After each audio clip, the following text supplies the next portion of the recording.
ni umusirikare udasanzwe w'igihangange, ni umupolitisiye, akaba icyamamare mu bya gisirikare.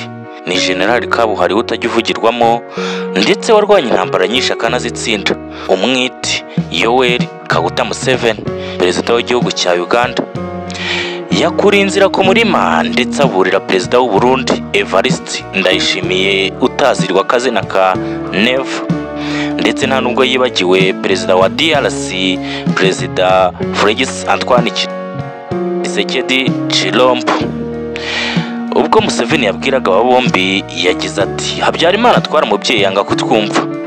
Museveni yaburiye Ndayishimiye. Perezida Museveni yasobanuye kino kibazo kiri muri Kongo, abihuza n'amateka ndetse asa n'ubundi n'ayabereye mu Rwanda mu mwaka w'igihumbi 1990, ubwo abanyarwanda bari bangiwe kwinjira mu gihugu cyabo, bari barakuwemo ku gahato barengana, bashatse kukigarukamo, ariko perezida Habyarimana akavuga ko igihugu cyuzuye.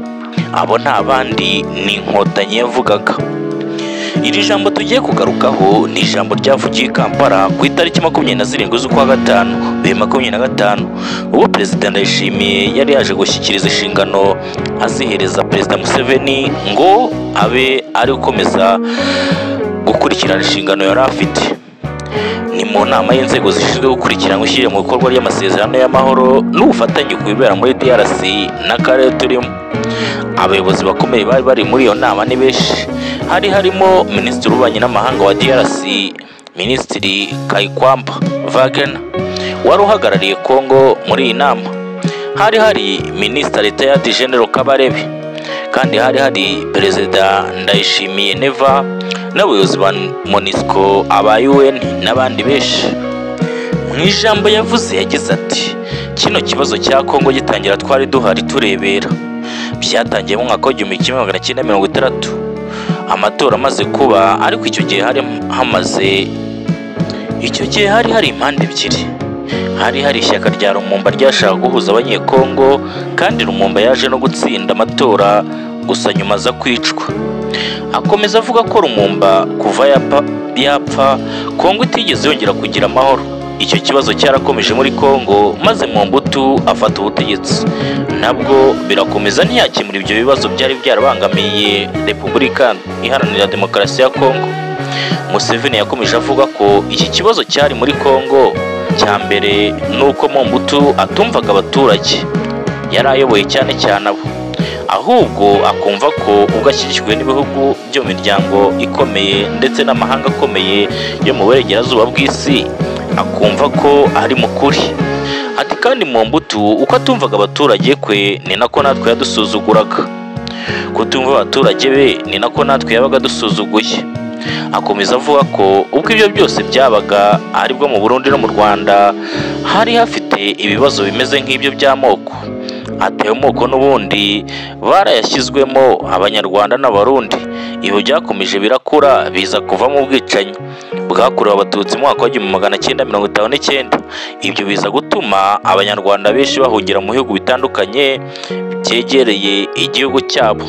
Ubwo nibwo bamwe nka Perezida Paul Kagame, Fred Gisa Rwigema bisanze mu gihugu cya Uganda. Ati ndetse n'uyu muyobozi turi kumwe Retired General Kabarebe ndakeka yaravukiye muri iki gihugu muri ayo mateka y'ubuhunzi. Museveni yakomeje avuga ko muri ubwo buhunzi Abanyarwanda bari barimo bashatse gutaha ngo basubire mu gihugu cyababyaye, ariko Perezida Habyarimana arinangira yanga kubakira. Aravuga ati muri icyo gihe nibwo Mobutu yahise yohereza ingabo zo gufata mugenzi we Perezida Juvenal Habyarimana. Aho ngaho niho ikibazo cya Kongo cy'indani nibwo cyaje gihita kigira aho gihurira n'u Rwanda. None ngo icyo gihe ingabo za Mobutu zaje gufasha Habyarimana zaratsinzwe n'iza Habyarimana, ubundi bahungira muri Goma, maze babwira Mobutu kubaka intwaro arabyanga. Kubera Mobutu yatekerezaga ko ingabo ziri mu gihugu ntacyo zivuze, niho abo bari bahunganye intwaro bateje umutekano muke mu gihugu cye, cyane cyane mu burasirazuba bwa Kongo, ndetse bakomeza n'ayo macakubiri bayageza muri icyo gihugu, ndetse bamwe bakomeza kwica abarengana. Ati Aho ngaho rero nibwo ikibazo cy'u Rwanda cyihurije n'icya Kongo, igihe ingabo noneho zari zimaze gutsinda mu Rwanda zatakaga ingabo zari zaratsinzwe zigahungira muri Kongo kuko bari banze kuzaka intwaro. Ni muri uwo mujyo Museveni yabihuzaga n'amateka y'u Rwanda, aho yaburiraga Perezida Ndayishimiye uri gushyigikira Perezida Félix Antoine Tshisekedi mu mugambi arimo wo kurwanya abanyekongo bavuga ururimi rw'Ikinyarwanda batuye mu burasirazuba bwa Kongo, cyane cyane mu turere twa Masisi, Rucuru, Ituri ndetse aho twakwita nko mu ntara za Kivu zombi, Kivu y'Amajyaruguru ndetse n'iy'Amajyepfo.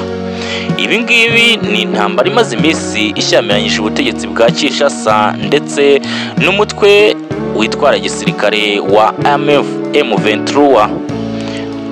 Ndagushimira wowe urebye iyi video kugira irangiye. Ndagusaba kugenda ukoze subscribe, share ndetse na like kugira ngo ukomeze kunshyigikira.